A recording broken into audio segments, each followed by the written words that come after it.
Take the fossil fuel out of energy. The 2050 Renewables Challenge. Avoiding volatile, rising energy costs for your home and for your motoring would be a smart thing to do. Over the next 10 years, it's possible to see costs accumulating as fossil fuels, oil, gas and coal are being discouraged, banned and taxed to prevent use. Expenses added as oil, gas, solid fuel boilers break down and need servicing. Household electricity prices are at the mercy of oil and gas prices. And motoring costs are nearly punitive, what with road tax, servicing, repairs, and petrol and diesel cars are being targeted for extinction. Picking the right renewable alternative is not easy. Wind energy is good, but it isn't always windy. The sun doesn't always shine for solar energy. Heat pumps need expensive electricity to work, and they still can't heat wall-mounted radiators. Professor Photon has spent many of his waking hours analysing heat, power and fuel renewable technology solutions. He has looked to the past as well as the future and would ponder about the possibilities for energy and for man. What to do, what to do. So when the newswire flashed sustainable energy for all, he almost took fright. He muses, we're on a journey of transformation. The clock is ticking and 2050 looms. He knows the UN goal of sustainable energy for all by 2050 has made this journey from fossil fuels irreversible, and that the move from fossil fuels has drawn support across the world and in all corners of society, from all sorts of companies, agencies, researchers, communities, and people on the ground. 25 worldwide business networks representing more than 6.5 million companies from over 130 countries are behind this transformation. 409 investor funds representing more than $24 trillion in assets are behind this transformation, and 2,025 companies have already publicly pledged to reduce their carbon emissions. Nearly 1,000 city mayors from 5 continents signed the Paris City Hall Declaration, which calls for 100% renewable energy or 80% reductions in greenhouse gas emissions by 2050. All eyes are set on 2050, set on the goal of sustainable energy for all. But how can we get there? The professor frowns. He looks at the energy consumption map on the wall in his lab. He sees there are 3 big areas of fossil fuel energy use: electric power, heating and cooling, and transport. He knows that renewable energy accounts for just 24% of electric power generation, only 8% for heating and cooling, and a tiny 4% for transport. And he sits back in his chair stunned.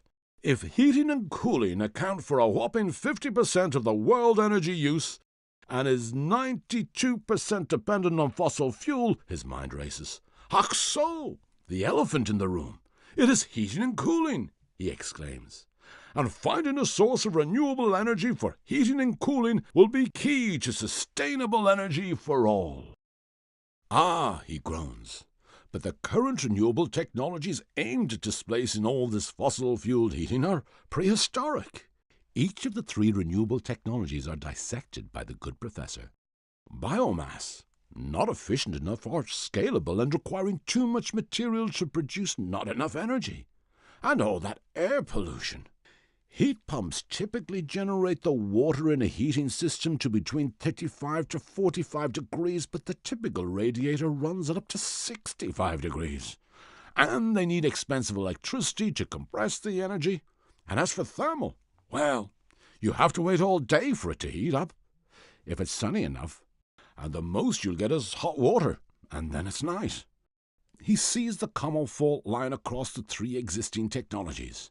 They're not powerful enough to do the job of heating and cooling buildings. They're not efficient. They're not effective. Professor Photon's gaze moves from the energy map and he looks more closely at the heat and thermodynamics chart and considers the heat words on the chart. He talks to himself, refreshing his knowledge of this science before recalling an old lesson he enjoyed to impart. Heat is the amount of energy flowing from one body to another spontaneously due to their temperature difference. Yeah, he said. When heat is transferred between two objects or systems, the energy of the object or system's particles increases. Yeah, he said. Although heat flows spontaneously from a hotter body to a cooler one, it is possible to construct a heat system that does work to increase the difference in temperature between two systems. Very interesting.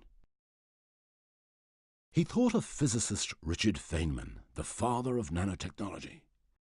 In a nanosecond of inspiration, he puts it all together. With nanotechnology, we can invent ways to deliberately make materials at the nanoscale to leverage advantage from their resulting enhanced properties, such as higher strength, lighter weight, increased control of light spectrum, and greater chemical reactivity than their larger scale counterparts. So, using nanotechnology in the thermodynamics of heat, we fundamentally reverse the amount of energy flowing from one body to another spontaneously due to their temperature difference. If we do that, we can create a renewable energy technology that's so powerful, so efficient and effective that it can use the energy of ordinary daylight, the world's most abundant available renewable fuel source. Here's how. Because heat travels as energy, its target heats and then emits the energy to equalize the core with the outside temperature. Using Hohn's nanotechnology, the core is continually presented as the cooler temperature, so the energy flowing out throughout the building is continually replenished at the coolest point, the core, and an ongoing cycle continues, providing a stable source of free heating for the homeowner.